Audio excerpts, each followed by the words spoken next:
What is who is entrepreneur लिखा है सबसे पहले तो, या और दूसरा क्वेश्चन जो है ना वो है what is entrepreneurship, right. Meaning उसमें a good entrepreneur is one who is capable of inspiring confidence in people, लोगों के अंदर आत्मविश्वास बढ़ाने वाला, and has the ability to motivate them to work with him in fulfilling the economic goals set by him। यानी लोगों को motivate इसलिए करे क्योंकि गोल तो वो सेट करता है, टारगेट वो बनाता है कितना प्रॉफिट कमाना है, लोगों को क्या गुड्स प्रोवाइड करने के या गुड्स मैन्युफैक्चर करने या सर्विस प्रोवाइड करनी है। पर उससे जो प्रॉफिट कमाने का टारगेट उसने बनाया है उस टारगेट तक वो अकेला तो नहीं पहुंच पाएगा, उसको बाकी सब लोगों की भी जरूरत पड़ेगी। तो उन सबको साथ लेके वो जो भी इकोनॉमिक गोल सेट करता है उस सब तक पहुंचने के लिए इंस्पायर करने वाला इंसान कौन है? एंटरप्रेन्योर। अब लीडरशिप इज लीडरशिप लिखा है, management is efficiency in climbing the ladder of success, leadership determines whether the ladder is leaning against the right wall। Management में नॉर्मली क्या करते हैं हम? सफलता की सीढ़ियां चढ़ते हैं, लेकिन सफलता की सीढ़ियां चढ़ने के लिए सही दीवार के ऊपर उसको टिकाना भी जरूरी है। तो लीडर वो इंसान है जो सही दीवार सिलेक्ट करता है, ये लिखा है इसके अंदर। लीनिंग लिखा है ना, लीनिंग का मतलब उसको सही दीवार के ऊपर लगाना, उसको लीनिंग यानी झुकाना बोला जाता है। यानी सीढ़ी को उस दीवार से लगाना कि जिस दीवार को हम सफल होने के लिए सिलेक्ट करेंगे। Some points which define and clarify the meaning of entrepreneur. The entrepreneur is an important input of economic development। यानी किसी भी कंट्री का डेवलपमेंट करना हो तो सबसे पहले जो सबसे इंपॉर्टेंट इंसान है वो कौन सा होना चाहिए? Entrepreneur. He is catalyst. Catalyst का मतलब प्रमोटर, कैटलिस्ट यानी promoter of development. With him we prosper, यानी उसके साथ में हम प्रॉस्पर यानी समृद्ध होंगे। Without him we are poor, लेकिन उसके बिना हम गरीब रहेंगे। अब entrepreneur in the world are the wisest mind who leave the incredible mark in the history of mankind. Wisest mind यानी सबसे तेज दिमाग वाले लोग हैं। ये नहीं लिखेंगे तो भी चलेगा, ये पैराग्राफ जाने दे। They make it possible through their action and not through words. ये सिर्फ बातें नहीं करते हैं, वो काम करते हैं। And they do things in a completely different way, नई तरीके से कोई काम करते हैं वो। अब definition of an entrepreneur. The word entrepreneur is derived from the French word entrepreneur which means to undertake. That is, the person who undertakes the risk of new enterprise. But it was Richard Cantillon, an Irishman living in France, who first used the term entrepreneur to refer to economic activities। अब economic activities के लिए Richard कैंटिलन ने सबसे पहली बार definition दी entrepreneurship की, बराबर। Entrepreneur का मतलब क्या होता है? To undertake. अब इसके बाद अकॉर्डिंग टू कैंटिलन ये आपको पूछेंगे।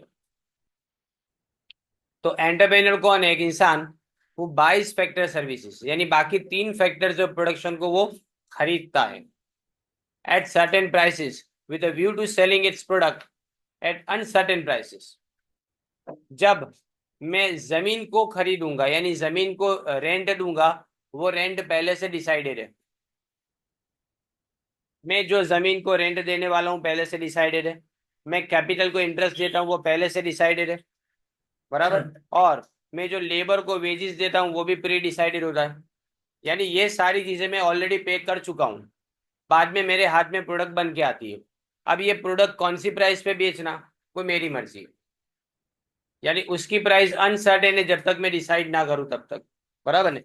ये प्री डिसाइडेड नहीं होता, ये बाद में डिसाइड किया जाता है। Thus to Cantillon an entrepreneur is, underline करो, बेरर ऑफ रिस्क, यानी जोखम उठाने वाला, जो नॉन इंश्योरेबल है, लेकिन ये जोखम का इंश्योरेंस नहीं होता है। अब जे बी से, जीन बाप्टिस्ट से, N entrepreneur is an economic agent, underline करो इकोनॉमिक एजेंट को, यानी मतलब ये सिर्फ उस तरह का इंसान है जो एजेंट की तरह से काम करता है, जो बाकी 3 फैक्टर्स ऑफ प्रोडक्शन को यूनाइट करेगा। लैंड ऑफ वन यानी एक जन की जमीन ले रहा है, द लेबर ऑफ अदर दूसरे का labour, capital of yet another और कैपिटल तीसरे की, और उसके बाद में एक प्रोडक्ट को वो प्रोड्यूस करेगा। By selling the product in the market he page the rent. अब जमीन को रेंट देने का काम इसका है, वेजिस लेबर को मिलेंगे, इंटरेस्ट कैपिटल को मिलेगा, और बाद में जो बचेगा वो उसका प्रॉफिट है। कितना सिंपल, बराबर नहीं? The new Encyclopedia Britannica considers an entrepreneur as an individual who bears the risk of operating a business in the face of uncertainty about the future conditions. Future के बारे में हम अनसर्टेन है, हमको पता नहीं कि हमने प्रोडक्ट प्रोड्यूस तो कर दी, अब बिके भी और ना भी बिके, नहीं बिके तो नुकसान में हम, और बिक जाए तो हम फायदे में। तो ये अनसर्टेनिटी होती है, अचौकसता।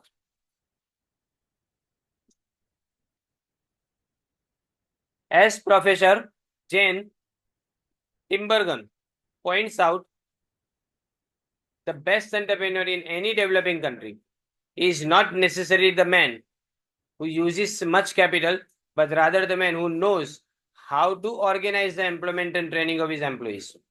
दो कंडीशन है इसमें, कैपिटल यूज करना इंपॉर्टेंट नहीं है, लेकिन जो हमारे पास एम्प्लॉइज है उस एम्प्लॉइज को ट्रेनिंग देना, एम्प्लॉयमेंट प्रोवाइड करना। whoever concentrates on this, concentrate यानी जो इस पे ध्यान देगा, is rendering a much more important service to his country than the man who uses huge capital। यानी पैसा यूज करने वाला कोई अकलमंद इंसान नहीं है, लेकिन उस पैसे को यूज करने के बाद जो भी एम्प्लॉयमेंट प्रोवाइड करता है और प्रॉपर ट्रेनिंग देके लेबरर्स को काम करने के लिए एनकरेज करता है, वो सही इंसान है। Adam Smith, the father of classical economics, did not use the term entrepreneur anywhere.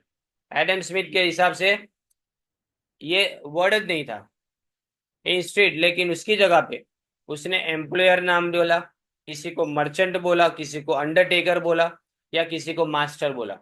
काम करने वाले को अंडरटेकर बोलेंगे और मास्टर यानी मालिक, अलग अलग नाम से उसको बोला गया। Alfred Marshall wrote about the capitalist and management. यहाँ पे भी उसने एंटरप्रेन्योर के बारे में नहीं बोला है, उसने किसके बारे में लिखा है? रोट यानी लिखा है कैपिटलिस्ट यानी मूडीवादी और मैनेजमेंट के बारे में, but he was silence about the difference as such. तो क्लासिकल इकोनॉमिस्ट ने एंटरप्रेन्योर टर्म को इग्नोर किया इंटायरली, बराबर, ये हो सकता है इसमें। अब इसके बाद according to A P Usher, specialisation और division of labour necessitates an entrepreneur function, the crux of which is to coordinate different economic activities. This view on entrepreneurship was very narrow and it reduced the entrepreneurship activities to no more than a managerial function. अब यहाँ पे इसमें ये बताया गया कि दो चीजें चाहिए आपको, एक स्पेशलाइजेशन यानी कोई चीज के अंदर एक्सपर्ट बनना, और डिवीजन ऑफ लेबर काम जिसको जो आता है उसको वो काम सौंपना। ये नेसेसिटेट मतलब ये फायदा करवाता है। Entrepreneur function, the crux of it, crux का मतलब हार्ट, दिल, उसका दिल क्या होता है कि हम इकोनॉमिक एक्टिविटीज को कोऑर्डिनेट करें, कोऑर्डिनेट यानी संकलित करें, सारी एक्टिविटीज को टाइम पे कंप्लीट करें। This view on entrepreneurship was very narrow, लेकिन यह व्यू इतना अच्छा नहीं है। और उसने एंटरप्रेन्योरशिप को क्या बताया? खाली एक मैनेजरियल फंक्शन बताया। तो ये आपको अगर पूछना हो वन वर्ड के, वन लाइन के आंसर में कि मैनेजरियल फंक्शन एंटरप्रेन्योरशिप की एबिलिटीज को बता दिया किसने, तो एपी अशर ने बताई है। FH night in his article on risk uncertainty and profit, article किसके ऊपर है? रिस्क, अनसर्टेनिटी जोखम और प्रॉफिट। प्रोपाउंडेड, प्रोपाउंडेड मतलब मेक्स पॉपुलर, किसी चीज को पॉपुलर बनाना। कोई चीज ने कोई ना आपने कहे ने लोगों ની જબાન ઉપર લાવવું, એને પ્રોપાઉન્ડેડ કહેવાય। ધ મેક્સિમ, મેક્સિમ यानी सूत्र, that entrepreneur are a specialised group of person जो रिस्क बेयर करता है और वो अनसर्टेनिटी के साथ में काम करता है। अनसर्टेनिटी यानी देखो रिस्क और अनसर्टेनिटी में फर्क है। ज्यादातर रिस्क को अपने इंश्योर कर सकते हैं लेकिन अनसर्टेनिटी इंश्योर नहीं हो सकती। ग्राहक आए और ना भी आए ये अनसर्टेनिटी है, लेकिन आग लगना ये रिस्क है। बराबर नहीं? JS mill viewed the word entrepreneur as organizer।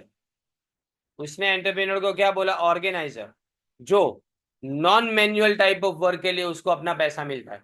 Non manual मतलब सिर्फ दिमाग के काम के लिए उसको पैसा मिलता है। वो सिर्फ ऑर्गेनाइज करने का काम करता है। वो हाथ से कोई भी काम नहीं करेगा, मैन्युअली कोई काम नहीं करेगा, लेकिन जो काम करेगा वो अपने दिमाग से करेगा।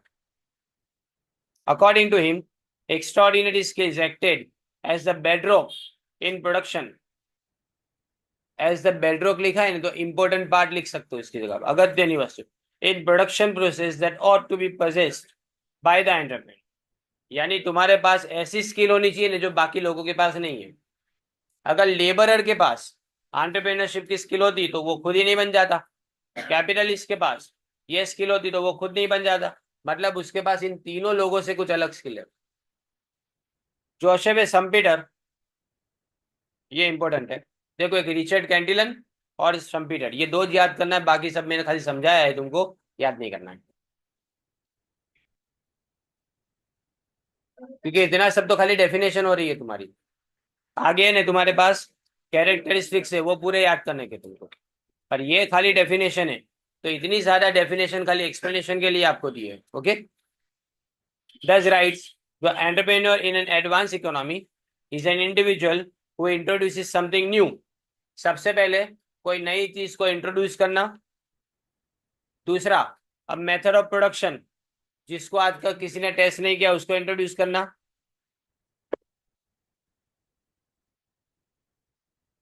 Not yet tested by experience in the branch of manufacturer concern.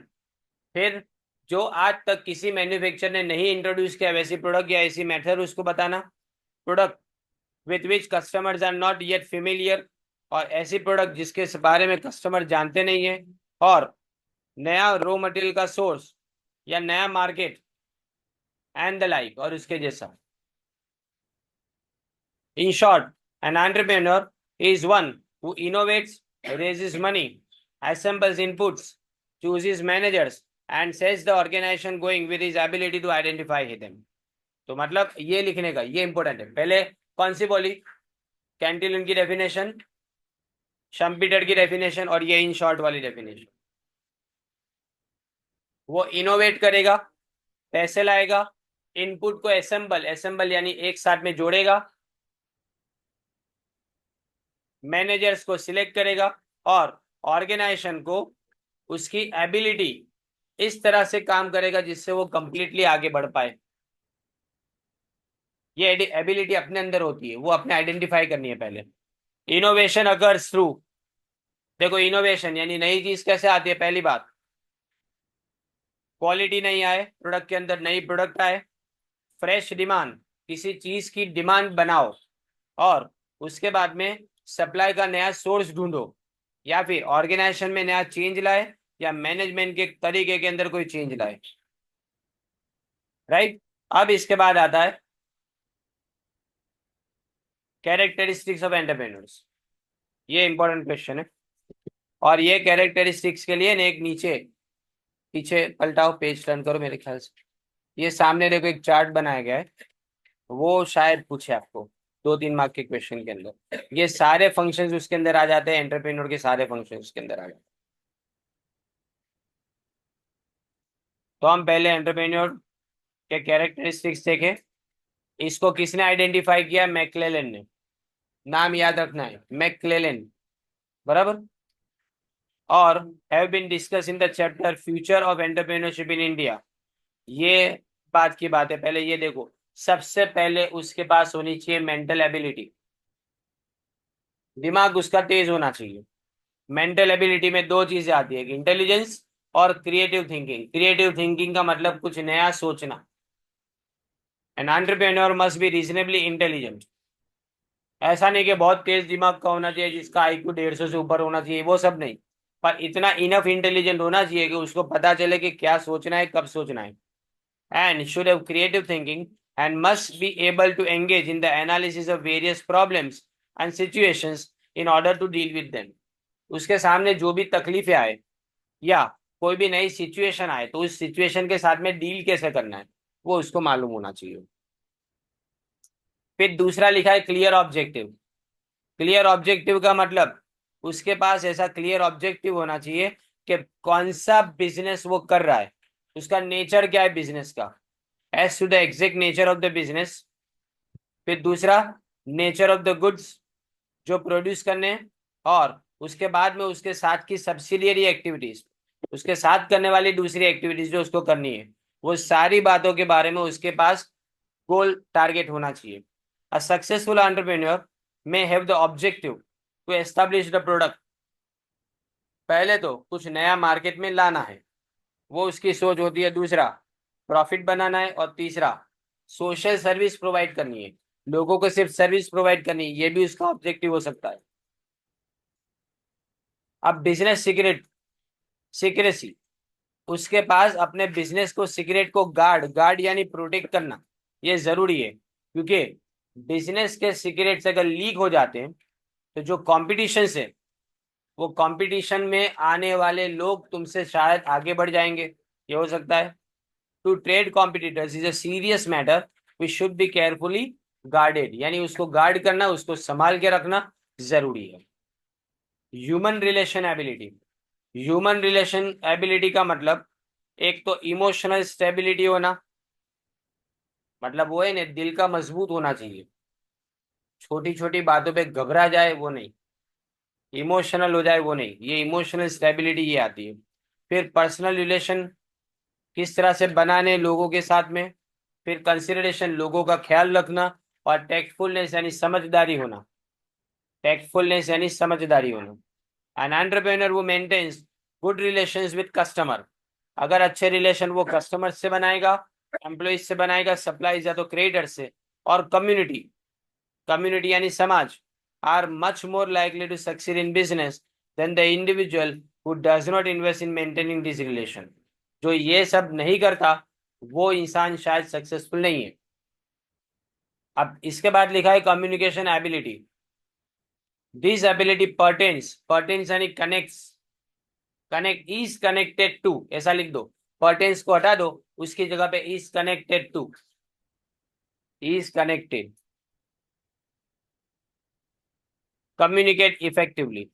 An entrepreneur who can effectively communicate with customer, employees, supplier और creators, इन सबके साथ में जो ज्यादा जुड़ा रहता है वो जल्दी सक्सेसफुल हो जाता है। फिर technical knowledge, an entrepreneur must have reasonable level of technical knowledge. This is the one ability that most people are able to acquire if they try hard enough. यानी अगर आप मेहनत करोगे ना तो कम से कम इतना तो सीख जाओगे कि बिजनेस को चलाना कैसे वो अलग बात है, लेकिन जो प्रोडक्ट आप बना रहे हो उस प्रोडक्ट को बनाना कैसे वो कम से कम आज सीख जाओगे। यानी अगर आप खुद बिजनेस के मालिक हो तो आपको पता होना चाहिए कि बिजनेस के अंदर बनने वाली प्रोडक्ट कैसे बनती है, वो टेक्निकल नॉलेज हुआ। Brilliant man with first class degrees from university hesitate becoming entrepreneurs because the one thing they can not be taught is कॉपिंग। देखो कॉपिंग लिखा है, COPI लिखो नहीं तो कॉपी करना हो गया, लेकिन कॉपिंग का मतलब किसी ह्यूमन इमोशंस के साथ में कॉपिंग, या मतलब क्या होता है इसका, सेट होना, सेटल अप, सेटिंग अप, ऐसा लिख दो। कोपिंग ना याद रहे तो setting up, is setting up with human emotions. Handling लिख सकते हैं इसकी जगह पे, कोपिंग की जगह पे।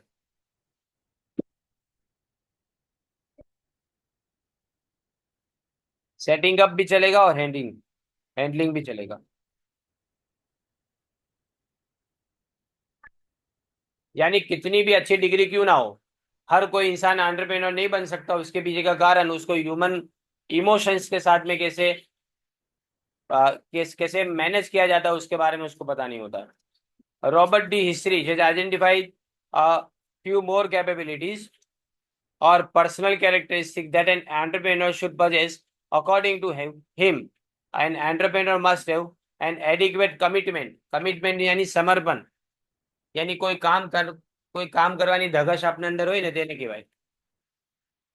दूसरा मोटिवेशन, मोटिवेशन इस बात का कि अगर सक्सेसफुल बनेंगे तो क्या कमा पाएंगे, वो आगे से समझ लेना। And skills to start and build a business, तुम्हारे पास इतनी स्किल होनी चाहिए कि तुम बिजनेस को आगे कंटिन्यू कर पाओ। Some key characteristics of a successful entrepreneur are, देखो 7 अलग अलग चीजें बताएगी। ये पहले लिखा है मोटिवेटर, उसके पास एक टीम होती है और टीम को मोटिवेट करना पड़ता है उसको, और उस टीम को वो ऐसा एनवायरनमेंट प्रोवाइड करेगा जिसमें हर इंसान इंडिविजुअली ग्रो करेगा। इंडिविजुअली ग्रो करना मतलब अगर तुम क्लर्क की तरह से किसी बिजनेस ऑर्गेनाइजेशन में नौकरी पाते हो तो इसका मतलब ये थोड़ा है कि रिटायरमेंट भी क्लर्क की तरह से करोगे। इंडिविजुअल ग्रोथ का मतलब वहां तुम्हारा प्रमोशन होना चाहिए, वहां तुमको नई बातें सीखने मिलनी चाहिए, वो इंडिविजुअल ग्रोथ होता है। And career development, career development वही प्रमोशन हुआ। फिर self confidence, entrepreneurs must have belief in themselves and the ability to achieve their goals, उनको अपने आप पे यकीन होना चाहिए, मैं जो काम कर रहा हूँ वो बराबर कर रहा हूँ कि नहीं। फिर लॉन्ग टर्म इन्वॉल्वमेंट, 5 से 7 साल तक आपको ये काम करना है, उसका आपके पास इतना। No 90 day wonders are allowed, no 90 यानी 3 महीने में कोई इंसान सक्सेसफुल नहीं बनता। नो 90 डे वंडर्स का मतलब यही होता है, जल्दी सक्सेसफुल बन जाना उसको 90 डे वंडर बोलते हैं। और नो 90 डे वंडर्स का मतलब सब्र रखो। हाई एनर्जी लेवल, घंटों तक काम करना है उसको, आज तक काम करना है, और उसके लिए उसके अंदर ये जज्बा होना चाहिए कि मैं इतने टाइम तक काम करूंगा और मेरे लिए घर से आने की टाइम की लिमिट है लेकिन जाने के टाइम की कोई लिमिट नहीं है ऐसा। फिर उसके बाद में परसिस्टेंट प्रॉब्लम सॉल्वर, परसिस्टेंट की जगह पे ना याद रहे तो कंटिन्यूअस लिख सकते हो, continuous problem solver. An entrepreneur must have an intense desire to complete a task और solve a problem, creativity is an essential ingredient. Ingredient की जगह याद ना रहे तो एलिमेंट लिख सकते हैं, element.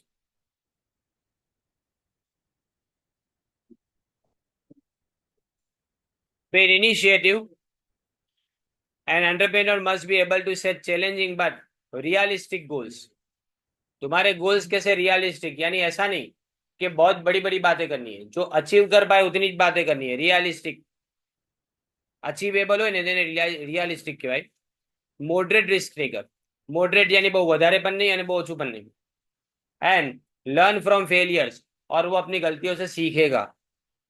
This personal trait, trait यानी कैरेक्टरिस्टिक या तो क्वालिटीज, ट्रेट ना याद रहे तो क्वालिटीज सबसे इंपॉर्टेंट।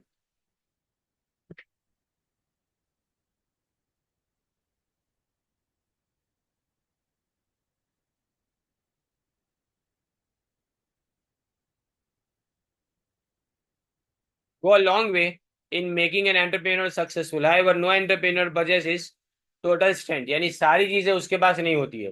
इन सच केसेस वो क्या करेगा, ही एक्वायर्स यानी वो सीखेगा, एंड और एसोसिएट या किसी को रखेगा वैसे इंसान को जिसको वो काबिलियत उसके पास हासिल है, और उसके बाद में अपने एंटरप्राइज को वो स्ट्रांग बनाएगा। ये पहला क्वेश्चन था तुम्हारा एंटरप्रेन्योरशिप। लेकिन दूसरा जो क्वेश्चन है ना, role of technology in innovation and production, इसमें ऐसा समझो तुम्हारे पास जो पेम्फलेट है ना, वो पेम्फलेट के अंदर लास्ट में 3rd यूनिट वापस चालू होता है पीछे। देखो मैं आपको बताऊं, पेज नंबर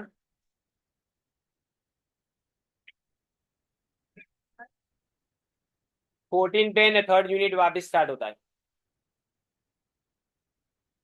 बराबर नहीं। तो ऐसा मत समझना कि ये सिर्फ 2 क्वेश्चन के अंदर पूरा हो जाएगा, लेकिन एंड सेम में आपको ये सिर्फ 2 ही याद करने के,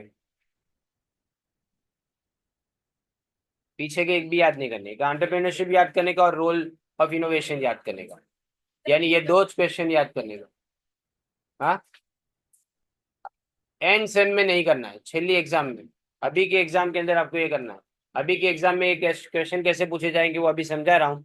अब अपने जो पीछे वाला 14 पेज वाला है ना, वो अपने स्टार्ट कर रहे हैं। पेज नंबर 14 पे जो लैंड से शुरू करना है वो स्टार्ट कर रहे हैं अपने। प्रोडक्शन लिखा है पेज नंबर 14।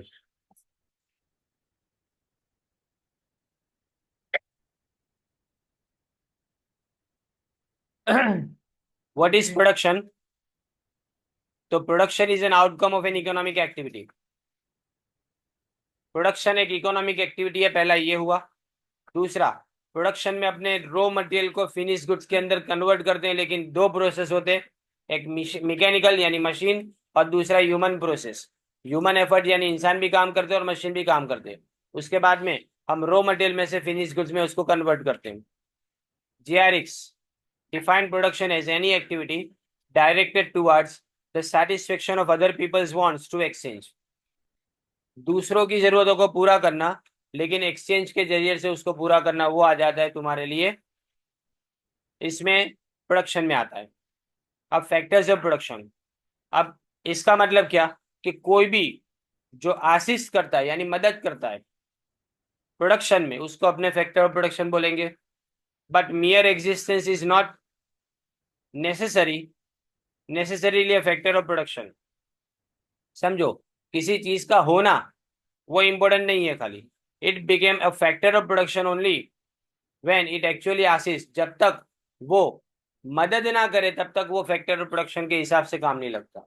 जमीन पड़ी है तुम्हारे पास, लेकिन उसके ऊपर कोई काम नहीं हो रहा है, तो वो फैक्टर ऑफ प्रोडक्शन नहीं है। जमीन का होना उसके फैक्टर ऑफ प्रोडक्शन की साबिती नहीं है, लेकिन उसका प्रोडक्शन में यूज होना वो साबिती है।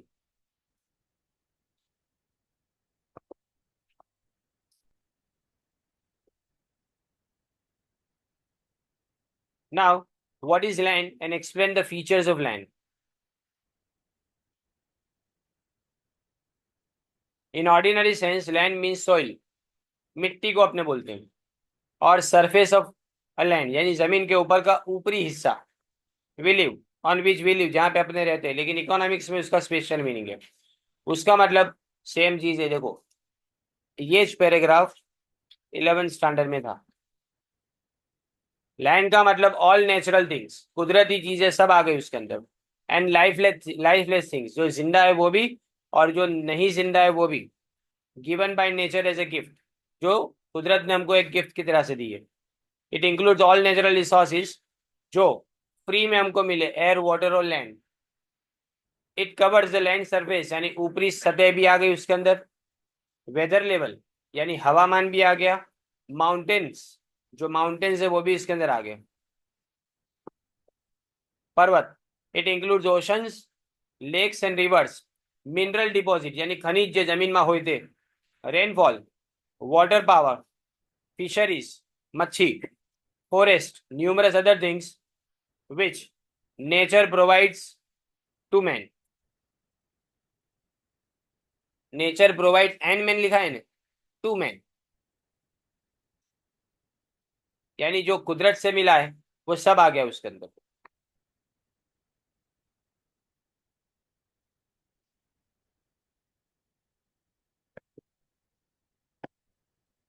द टर्म लैंड दस एम्ब्रेसिस मतलब includes, covers all that nature is created on the earth, above the earth and below the earth surface. जमीन ऊपर, हवा અને જમીનને નીચે બધી જ વસ્તુ આવી ગઈ। Doctor Marshall has therefore defined land as, by land is meant not merely land in the strict sense of the word, but whole of the materials and forces which nature gives freely for man's aid। aid यानी मदद, help।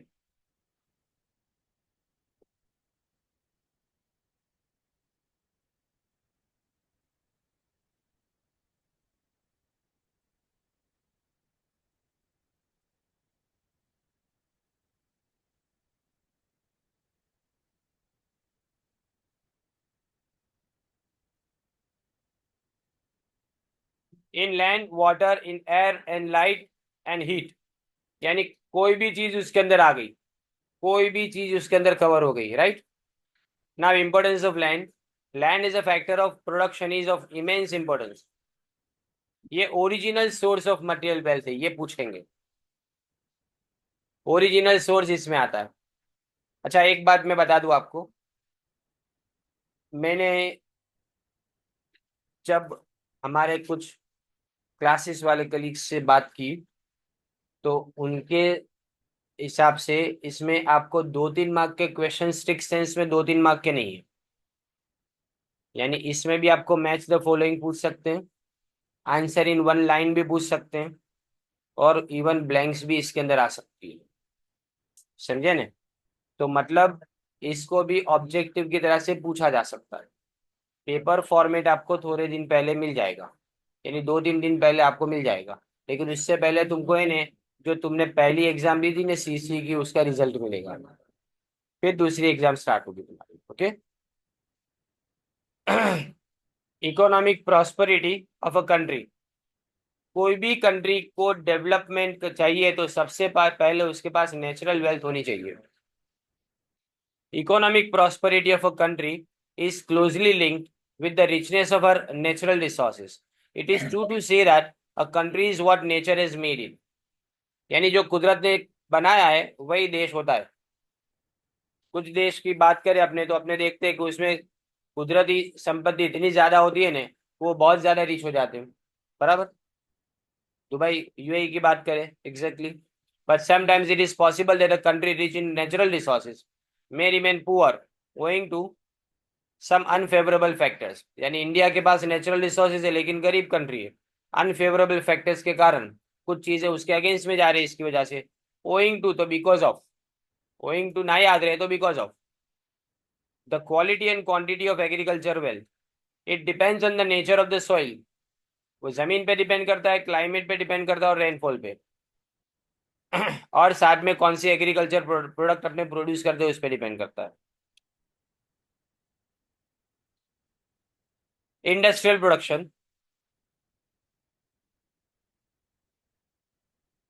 on the basis of the natural resources and quality and quantity of agriculture production, a country may get various forms of trade and industry. Industrial prosperity further depends on the presence of rich coal mines or waterfalls from which electricity can be generated. कोल यानी कोयला अगर होगा नहीं तो इससे electricity generate होती है। Waterfall है, पानी, बहता हुआ पानी ज्यादा होगा तो इसमें से इसमें से हाइड्रो इलेक्ट्रिसिटी जनरेट होती है।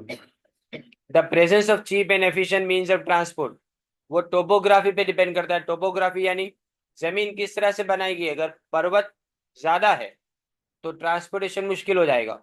बराबर नहीं?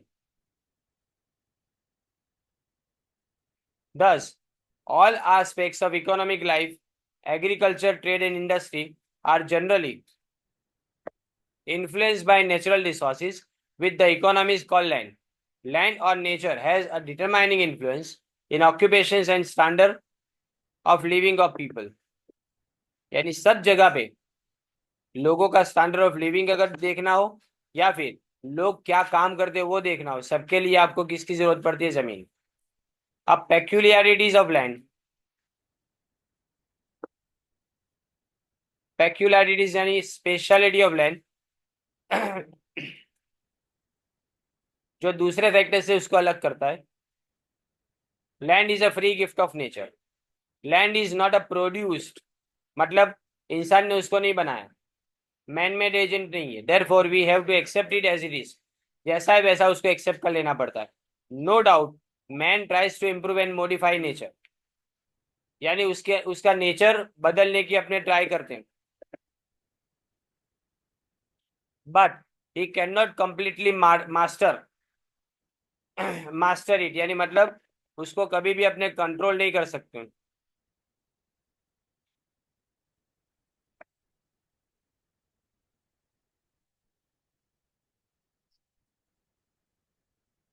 और देखो मैं कुछ चीजें हैं ना इसके अंदर करेक्ट करवा रहा हूँ।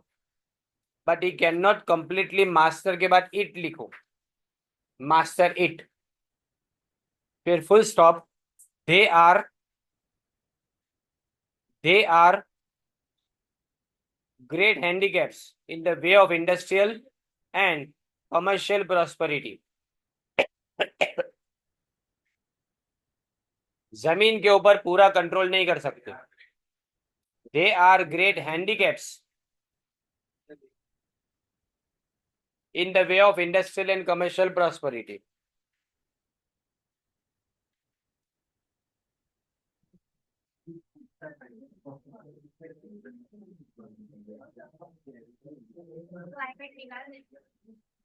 निकाल देगा।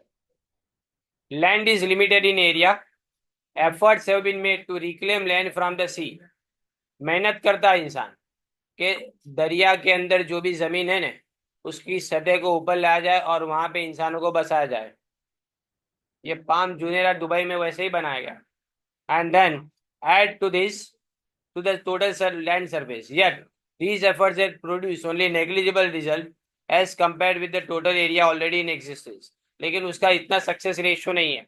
Some land in Holland has been reclaimed from the sea, but it is after all a small percent of the total land surface of the land. इसको निकाल देना, इसको लिखने की जरूरत नहीं है क्योंकि एग्जाम्पल है। It is not easy to destroy it. All other factors are destructible. बाकी सब डिस्ट्रक्टिबल यानी नाश हो सकता है उसका। But land cannot be completely destroyed. Even the havoc wrought an atom bomb can be cured and natural powers restored after some time. यानी मतलब कितनी भी पूरा का पूरा बॉम्ब गिरे ने तो भी उस जमीन को वापस लाया जा सकता है। जमीन तो रहेगी इतने, उसके ऊपर की सारी चीजें खत्म हो जाएगी लेकिन जमीन रहेगी। Land lacks mobility, land is immobile यानी एक जगह से दूसरी जगह नहीं ले जा सकते उसको। And cannot be easily transfer from one location to another. Land cannot be move bodily from one place to another, यानी जोग्राफिकल मोबिलिटी नहीं है। अंडरलाइन करो, जोग्राफिकल मोबिलिटी।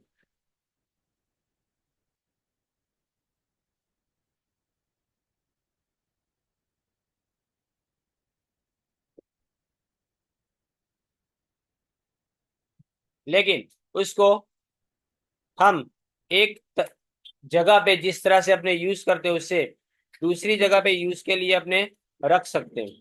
तो ये मोबिलिटी है, इसको इन अपने क्या बोलेंगे, ब्रैकेट में लिखना हो तो लिख लो vocational mobility. VOCATIONAL MOBILITY, vocational mobility इसको बोलते हो। यानी बिजनेस में आप चेंज करके उस जमीन का यूज अलग तरीके से कर सकते हो। फिर land is of infinite variety, अलग अलग होती है। मतलब नेचर ने जैसा दिया है वो अपने को उसको एक्सेप्ट कर लेना पड़ता है। None can say where the sandy soil ends and the clay begins, यानी मतलब रेती कहाँ खत्म होती है और कहाँ पे मिट्टी चालू हो जाएगी वो आपको पता नहीं चलेगा। One type shade into the other, यानी एक दूसरे में कब कन्वर्ट हो जाएगा पता नहीं चलता। Such minute variations are not found in any other factor of production. Minute यानी बारीक, मिन्यूट यानी बारीक। ये वेरिएशन यानी बदलाव आपको दूसरे फैक्टर में नहीं मिलता। Beside the situation of different areas is also different. Situation of different areas is also different.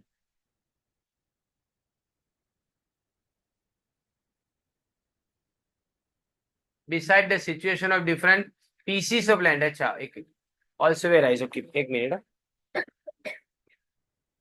Different pieces of land also varies, बराबर नहीं, varies यानी बदलती है। Now primary factor of production, ये सबसे पहला फैक्टर ऑफ प्रोडक्शन माना जाता है। Though all factors are required for production, land puts foundation for production process. शुरुआत यहीं से होती है, यानी स्टार्टिंग पॉइंट। सबसे पहले इंसान कोई भी बिजनेस शुरू करना चाहेगा तो क्या सोचेगा कि जमीन कहाँ से लाएंगे। एक्विजिशन ऑफ लैंड यानी उसका खरीदना। So it is a primary factor. Land varies from region to region. Gradability, gradability का मतलब क्या, ग्रेडेबिलिटी यानी क्वालिटी, वो अलग अलग होती है on the base of fertility. फलद्रुपता यानी अलग अलग हुई। Some land is more fertile and some are not so at all. So fertility wise grading of land is possible, यानी तुम उसको अलग अलग तरीके से ग्रेड कर सकते हो। So in this way land is gradeability. तो यहाँ पे अपने बोल सकते हैं कि लैंड अलग अलग हिस्से में अपने उसको डिवाइड कर सकते हो। अब passive factor, land itself doesn't produce anything alone, अपने आप कुछ प्रोड्यूस नहीं होता जमीन के ऊपर। It is a passive factor, it needs help of land, capital और एंटरप्रेन्योर। बाकी तीन फैक्टर्स की जरूरत पड़ती है, like labour and entrepreneur. It doesn't work on its own initiative, वो अपने आप काम नहीं कर सकती। ऑन इनिशिएटिव यानी अपने आप काम करना। So it is a passive factor, may have diminishing return, घटतु वर्तर के बारे में। डिमिनिशिंग रिटर्न यानी रिड्यूसिंग रिवॉर्ड, पैसा कम होता जाता है। Return means quantity of crops by using fertility of land with the help of capital and labour continuously, returns gets diminish because of reduction in fertility. कई बार अपने देखते हैं कि फर्टिलिटी कम होती जाती है, अगर उसको अंदर फर्टिलाइजर नहीं डालेंगे तो उसकी फर्टिलिटी कम होती जाएगी जमीन की, इसलिए फलद्रुपता घटती जाएगी। Why qualities of land differ, सवाल ये है कि अलग अलग क्यों। तो पहले तो फर्टिलिटी और लोकेशन, बिल्कुल सिंपल, ये आपको क्वेश्चन पूछ सकते हैं 2-3 मार्क का।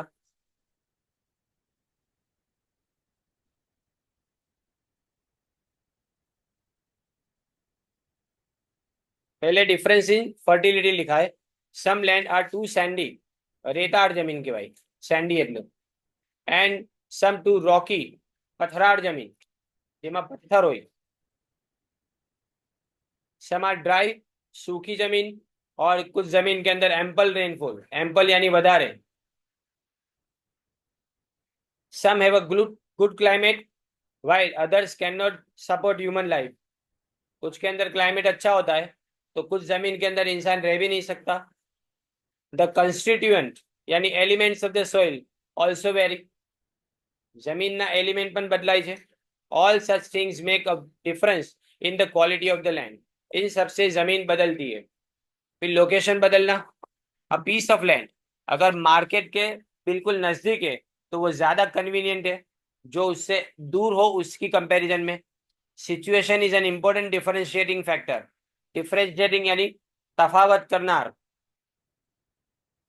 A favorable situation may make a less fertile piece of land equal in value to one which is more fertile but has a bad situation, यानी તમારી જમીનનું લોકેશન ખરાબ હોય પછી એ જમીન કેટલી બી ફળદ્રુપ કેમ ના હોય કોઈ કામની નથી, અને અગર લોકેશન સારું હોય ને ઓછી ફળદ્રુપ હોય તો પણ એ કામની છે। ફેક્ટર્સ અફેક્ટિંગ લાસ્ટ है, factors affecting productivity of land, different pieces of land differ in quality और प्रोडक्टिविटी, सब जमीन अलग अलग है। A number of factors affect the productivity of land, the productivity of land mainly depends on the following factors. Productivity पहले तो natural factor यानी कुदरत पे डिपेंड करता है, ये भी पूछ सकते हैं 2-3 मार्क में। इसमें सॉइल, क्लाइमेट, रेनफॉल और टोपोग्राफी ઇન્ફ્લુઅન્સ ધ બંધારણ કહી શકીએ ને, ટોપોગ્રાફી એટલે જમીનનું બંધારણ। The sandy soil with low rainfall always yields less, but it is not so in case of black cotton soil, it always yields more। કાળી જમીન હોય ને તો એમાં વધારે પ્રોડક્શન થાય। फिर दूसरा लिखा है human factor, man is always trying his best, how maximum output can be obtained from land, so many deficiency are always tagged good yields, यानी मतलब support good yields। this human effort is very important to increase the productivity, यानी human efforts की ज्यादा जरूरत है अगर आपको productivity को इंक्रीज करना है। तो इसमें धीस लिखा है तो धीस की जगह धस लिखो, THUS।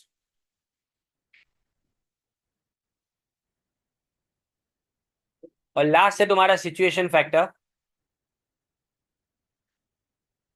The location of the land many a times determines the productivity. The fertile land in remote corner, अभी मैं समझा रहा था कि दूर अगर है पर जमीन अच्छी है पर काम की नहीं है कोई भी, तो उसको कल्टीवेट करने वाला भी कोई नहीं मिलेगा। लेकिन लेस फर्टिलिटी, लेकिन मार्केट के बिल्कुल नियर बाय है नियर बाय मार्केट, इसमें क्या लिखा है? नियर बाय मार्केट, तो टी लिखो, market can give good yield. Okay, तो यहां तक अभी कंप्लीट करते हैं।